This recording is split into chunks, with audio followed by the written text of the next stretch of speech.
वजीर दिफा ख्वाजा आसिफ ने कहा है कि तारीख में पहली बार एक मुकम्मल साइबर जंग हुई है जिसमें भारत का सारा निजाम मफलूज होकर रह गया।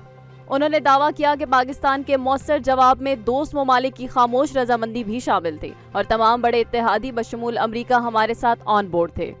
ख्वाजा आसिफ ने कहा कि भारत के खिलाफ पाकिस्तान की जीत कसीरुल जहती है। उनका कहना था कि भारत कश्मीर पर बातचीत के लिए आमादा हुआ है, जो पाकिस्तान की एक बड़ी सफारती कामयाबी है। उन्होंने मजीद कहा कि हमने 4 दिन इंतजार किया कि भारत को संजीदगी का एहसास हो, लेकिन उसके बाद फैसला कुन इकदाम उठाया। ख्वाजा आसिफ ने दावा किया कि भारत के 5 तैयारे और 1 UAV भी मार गिराए हैं। उनका कहना था कि अब वो ममालिक भी पाकिस्तान को संजीदगी से देख रहे हैं जो कल तक उसे नजरअंदाज कर रहे थे। वजीर दिफा ने खबरदार किया कि अगर भारत ने दोबारा जाहरियत की कोशिश की तो न सिर्फ पाकिस्तान सख्त जवाब देगा बल्कि आलमी रद्द-ए-अमल भी देखने को मिलेगा। वजीर आजम शहबाज शरीफ ने सियालकोट पसरूर छावनी के दौरे के मौका पर खिताब करते हुए कहा कि अफवाज पाकिस्तान ने अल्लाह के करम से भारत के गुरूर को खाक में मिला दिया। अगर दोबारा जारियत की कोशिश की गई तो भारत का कुछ भी नहीं बचेगा। उन्होंने कहा कि मोदी अपने असले और अरबों डॉलर के जंगी साजो सामान पर नाज करता था जिसे हमारी अफवाज ने नीस्तो नाबूद कर दिया। वजीर आजम ने अफसरानों जवानों को दुश्मन के दांत तोड़ने और फिजाई और जमीनी महाज पर कारनामे अंजाम देने पर शाबाश दी। वजीर आजम ने कहा कि 9 और 10 मई को जो कुछ हुआ है उससे दुश्मन के होश उड़ गए हैं और दोस्तों के हौसले बुलंद हो गए हैं। उन्होंने general Asim Munir, air chief marshal Zaheer Babar और नेवल चीफ नवीद अशरफ की क़यादत को सराहते हुए कहा कि उन पर पूरी कौम को फख्र है। शहबाज शरीफ ने कहा कि अगर भारत ने सिंतास मुआहिदा मुअत्तल किया या पानी बंद करने की कोशिश की तो हमारे जवान अपना हक बहादुरी से हासिल करेंगे।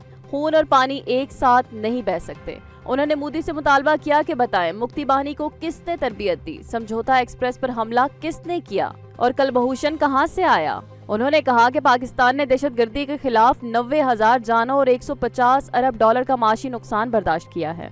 वजीर आजम ने कहा कि पाकिस्तान अमन और तरक्की का दाई है, लेकिन अगर भारत ने दोबारा हमला किया तो पहले से ज्यादा ताकत से जवाब दिया जाएगा।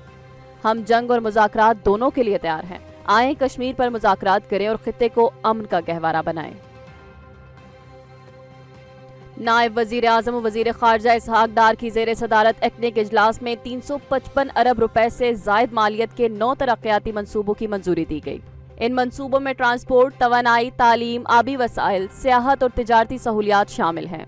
खैबर पख्तूनख्वा के देही इलाकों में आमदोरफ्त की बेहतरी और सियाहती तरक्की, जबकि सिंध में सैलाब मुतासरा इलाकों की बहाली और इब्तदाई तालीम के मंसूबे भी शामिल हैं। दासो हाइड्रो पावर प्रोजेक्ट, इस्लामाबाद और बुरहान में ट्रांसमिशन निजाम की बेहतरी और कस्टम्स डिजिटल इन्फोर्समेंट स्टेशंस का कयाम भी मंजूर किया गया।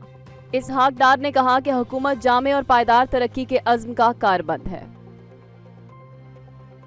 ईरानी सदर मसूद पेज़ेश्कियान ने अमरीकी सदर डोनाल्ड ट्रंप की तेहरान पर तनकीद का 2 टोक जवाब दे दिया।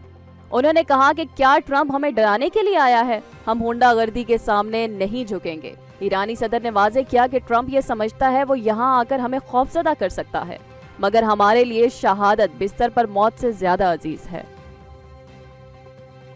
अय्याम हज के पेश नजर हर साल की तरह इस साल भी ग़िलाफ़े काबा को जमीन से 3 मीटर बुलंद कर दिया गया, जो 15 ज़िलहज तक इसी तरह बुलंद रहेगा। अरब मीडिया के मुताबिक ग़िलाफ़ को बुलंद करने के बाद निचले हिस्से को सफेद सूती कपड़े से ढांप दिया गया। ये अमल हरमैन शरीफ की इंतजामिया और माहिरीन की मौजूदगी में मुकम्मल किया गया। अय्याम हज में लाखों हजाज ग़िलाफ़े काबा को अक़ीदत से छूने या चूमने की कोशिश करते हैं। बाज़ उसे काट कर तबर्रुक के तौर पर ले जाने की कोशिश भी करते हैं, जिसके बायस उसे हर साल हज के दौरान तकरीबन 10 फुट बुलंद करके महफूज बनाया जाता है।